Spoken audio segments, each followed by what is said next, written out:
नमस्कार कास्तकार बांधवांनो, आता शेती मित्र या नवीन व्हिडिओतून उदयाला सर्व कास्तकार बांधवांचे करतो मनापासून खूप खूप स्वागत।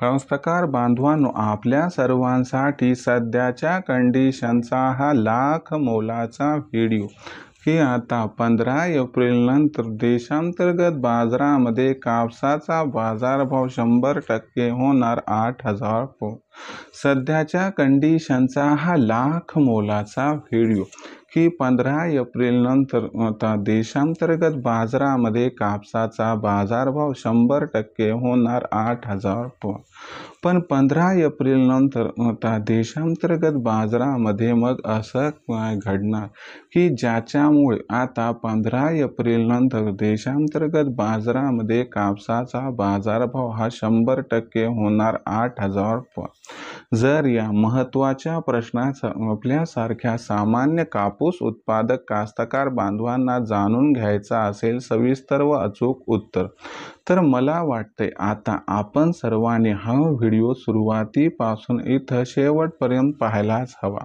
आणि व्हिडिओ हा शेवटपर्यंत पाहत असताना जर आपल्या सर्वांना आवडला तर नक्की व्हिडिओस एकदा लाईक करा व त्याचबरोबर जास्तीत जास्त कास्तकार बांधवांपर्यंत व्हिडिओ पाठविण्यासाठी जरूर व्हिडिओला इथं एकदा शेअर करा आणि चॅनलला सबस्क्राईब करून जरूर नोटिफिकेशन बेलला ऑल करा। यामुळे येणारा प्रत्येक व्हिडिओ आपल्या सर्वांना या ठिकाणी मिळत राहतो सतत।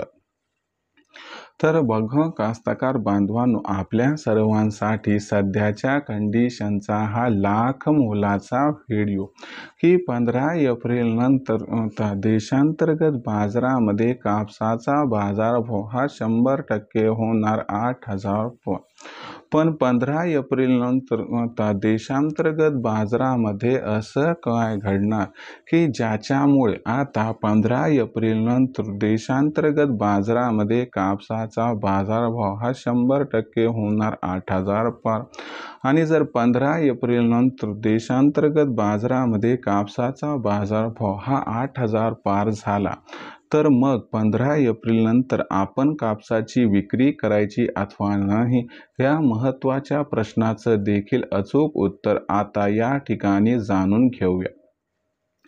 जर सध्याच्या कंडिशनला बघितलं तर देशांतर्गत बाजारामध्ये कापसाची दर पातळी जी एका महिन्यापूर्वी 6,800 ते 7,200च्या दरम्यान होती, ही कापसाची दर पातळी सध्याच्या कंडिशनला 7,100 प्रति क्विंटल पासून 7,600 रुपये प्रति क्विंटलच्या दरम्यान दिसत आहे।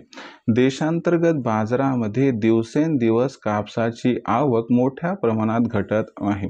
जी कापसाची आवक एका महिन्यापूर्वी आपल्याला 1.5 लाख गाठीच्या आसपास दिसत होती, हीच कापसाची आवक सध्याच्या कंडिशनला 70,000 गाठीच्या देखील खाली आली आहे। याचा अर्थ कापसाची जी विक्री आहे त्याच्यामध्ये जवळपास निम्म्याने कमतरता झाली आहे। आणि एक गोष्ट लक्षात ठेवा की 15 एप्रिल नंतर कापसाची विक्री ही देशांतर्गत बाजारामध्ये 50,000 गाठींच्याही खाली येण्याची शक्यता दिसायला लागली। दुसरीकडे अमेरिका व चीन या दोन देशांमध्ये जो टॅरिफ वॉर आहे, आपल्याला माहित असेल की अमेरिका हा जगातील सगळ्यात मोठा कापसाचा निर्यातक तर चीन हा सगळ्यात मोठा कापसाचा आयातक आहे। चीनने आता अमेरिकेतून येणारा जो कापूस आहे याच्यावरती काय केले 15% आयात शुल्क लादले। आता याच्यामुळे झाले काय की चीनमध्ये कापूस हा फॅक्टरीजना महाग मिळतोय आणि फॅक्टरीजला हा कापूस महाग मिळतोय म्हणून चीनला एक सेकंड ऑप्शन शोधणं गरजेचं आहे आणि म्हणूनच चीन भारताकडून 15 एप्रिल नंतर मोठ्या प्रमाणात कापसाची आयात करताना दिसू शकतो। जशी जशी चीनची कापूस आयात ही 15 एप्रिल नंतर वाढणार तसा तसा कापसाच्या भावाला आधार मिळणार, शिवाय देशात कापसाची विक्री 15 एप्रिल नंतर प्रचंड घटणार आहे। जर या सर्व परिस्थितीचा एकंदर विचार केला तर 100% कापसाची दर पातळी ही आपल्या सर्वांना 15 एप्रिल नंतर 8,000 पार जाताना दिसू शकते। प्रश्न एवढाच आहे की मग जर 8,000चा दर 15 एप्रिल नंतर मिळाला तर आपण कापूस विकावा का या ठिकाणी थांबायला पाहिजे। तर मला वाटते आपण 15 एप्रिल नंतर जर कापसाचा बाजारभाव 8,000 दिसला तर इथं कापसाची विक्री 100% करा, कारण भविष्यात कापसात ही तेजी पुन्हा परत येईल याची शक्यता फार कमी आहे. त्यामुळे सध्याचा हा माझा तुम्हाला सल्ला आहे की 15 तारखेनंतर कापूस 8,000च्या आसपास दिसला की 100% करा कापसाची विक्री, ज्यामुळे होईल आपला फायदा. भविष्यात देशातील बाजारात आता कापसाची दर पातळी ही कशी राहणार याबद्दल अधिक अचूक माहिती जाणून घेण्यासाठी पाहत राहा आवडते यूट्यूब चॅनल शेती मित्र.